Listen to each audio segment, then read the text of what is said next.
Story that has a lot of you talking this morning. The Kennedy Center could be at risk of demolition. The dramatic warning comes in a new court filing over President Trump's renovation plans.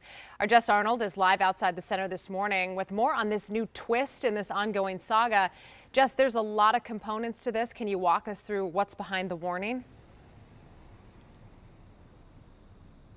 Yeah, well, court filings argue that the Kennedy Center will not survive structurally or financially without President Trump, and it could even be at the risk of being demolished if the judge doesn't greenlight their plans to re-add the president's name here to the center, as well as close down the venue to renovate for 2 years. Now, attorney with the DOJ, Brantley Myers, writes in part in a statement, without those efforts, the center will deteriorate further into an unsafe, decrepit structure that will be required to be taken down.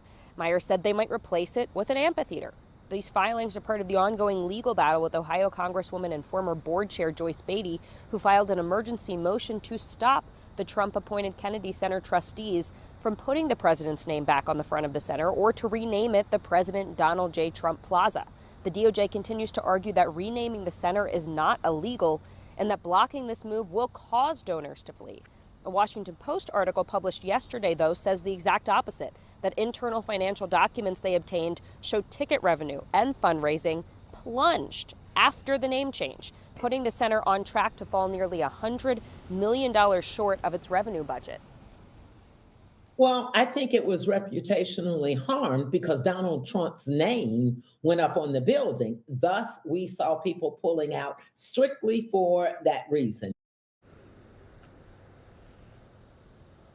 Now, a federal judge has set a hearing for tomorrow afternoon to discuss Beatty's emergency motion, and that judge has also requested the Trump administration to provide these plans for renovations by Friday. Guys, at the very least, it's jarring to go from conversations around renovation to complete demolition, and we're just beginning this conversation. Jess, I know you'll follow this story for us. Yeah. Thank you.